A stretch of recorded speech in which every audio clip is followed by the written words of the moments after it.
Hello lovely viewers, welcome back to my channel. ಇವತ್ತು ಸಿಂಪಲ್ಲಾಗಿ onion ಹಾಗೆ ಕ್ಯಾಪ್ಸಿಕಮ್ ಗ್ರೇವಿನ ಯಾವ ರೀತಿಯಾಗಿ ಮಾಡೋದು ಅಂತ ನೋಡೋಣ. ತುಂಬಾ ಸಿಂಪಲ್, ಕ್ವಿಕ್ಕಾಗಿ ಮಾಡ್ಕೊಂಬಿಡ್ಬೋದು. ಚಪಾತಿ ಹಾಗೆ ಅನ್ನದ ಜೊತೆಗೂ ತುಂಬಾ ಚೆನ್ನಾಗಿರುತ್ತೆ. ಸೊ ತಡ ಮಾಡ್ದಲೇ ರೆಸಿಪಿನ ಶುರು ಮಾಡೋಣ.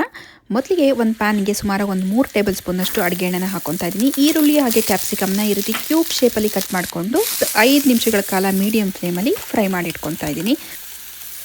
ಈರುಳ್ಳಿ ಕ್ಯಾಪ್ಸಿಕಮ್ ಎರಡೂ ಸಹ ಒಂದು 50% ಬೆಂದಿದೆ. ಸೊ ಇವಾಗ ಇನ್ನೊಂದು ಪ್ಯಾನ್ಗೆ ಸುಮಾರು ಒಂದು 2 ಟೇಬಲ್ ಸ್ಪೂನಷ್ಟು ಅಡುಗೆ ಎಣ್ಣೆನ ಹಾಕ್ಕೊಂಡಿದ್ದೀನಿ. ಒಂದು ಅರ್ಧ ಟೇಬಲ್ ಸ್ಪೂನಷ್ಟು ಜೀರಿಗೆ, ಅರ್ಧ ಈರುಳ್ಳಿನ ಈ ರೀತಿ ಸಣ್ಣದಾಗಿ ಹೆಚ್ಚಾಕೊತಾ ಇದ್ದೀನಿ.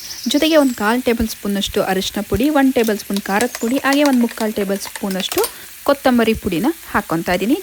ಗ್ರೇವಿ ಸ್ವಲ್ಪ ತಿಕ್ಕಾಗಿ ಬರಲಿ ಅಂತ ಅಂದ್ಬಿಟ್ಟು 1-2 ಟೇಬಲ್ ಸ್ಪೂನಷ್ಟು ಕಡಲೆ ಹಿಟ್ಟನ್ನ ಹಾಕ್ತಾ ಇದ್ದೀನಿ. ಇದನ್ನು 1 ನಿಮಿಷಗಳ ಕಾಲ ಈ ರೀತಿ ಫ್ರೈ ಮಾಡ್ಕೊಂಡಾದ ನಂತರ ಟೊಮೊಟೊ ಪ್ಯೂರೆನ ಇದಕ್ಕೆ ಸೇರಿಸ್ಕೊತಾ ಇದ್ದೀನಿ. ಇದನ್ನೆಲ್ಲ ಚೆನ್ನಾಗಿ ಮಿಕ್ಸ್ ಮಾಡಿಕೊಂಡು ಒಂದು 5 ನಿಮಿಷಗಳ ಕಾಲ ಮೀಡಿಯಮ್ ಫ್ಲೇಮಲ್ಲಿ ಇದನ್ನು ಕುದಿಸ್ಕೊಳ್ಳೋಣ.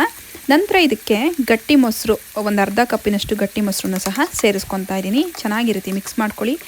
ನಂತರ ಇದಕ್ಕೆ ರುಚಿಗೆ ತಕ್ಕಷ್ಟು ಉಪ್ಪು, ಅರ್ಧ ಟೇಬಲ್ ಸ್ಪೂನಷ್ಟು ಗರಂ ಮಸಾಲೆ, ಹಾಗೆ ನಾವು ಮೊದಲೇ ಆನಿಯನ್ ಮತ್ತು ಕ್ಯಾಪ್ಸಿಕಮ್ನ ಫ್ರೈ ಮಾಡಿ ಇಟ್ಕೊಂಡಿದ್ವಲ್ಲ ಅದನ್ನು ಸಹ ಸೇರಿಸ್ತಾ ಇದ್ದೀನಿ. ಇದನ್ನೆಲ್ಲ ಚೆನ್ನಾಗಿ ರೀತಿ ಒಂದ್ಸಲ ಮಿಕ್ಸ್ ಮಾಡ್ಕೊಂಬಿಡೋಣ.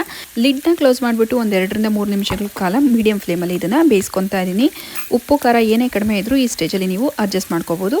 ನಂತರ ಇದ್ರ ಮೇಲ್ಗಡೆ ಸಣ್ಣದಾಗಿ ಹೆಚ್ಚಿರುವಂತಹ ಕೊತ್ತಂಬರಿ ಸೊಪ್ಪನ್ನ ಈ ರೀತಿ ಹಾಕ್ಕೊಂಡು ಮಿಕ್ಸ್ ಮಾಡ್ಕೊಂಬಿಟ್ರೆ ಕ್ಯಾಪ್ಸಿಕಮ್ ಆನಿಯನ್ ಗ್ರೇವಿ ರೆಡಿ ಆಗುತ್ತೆ.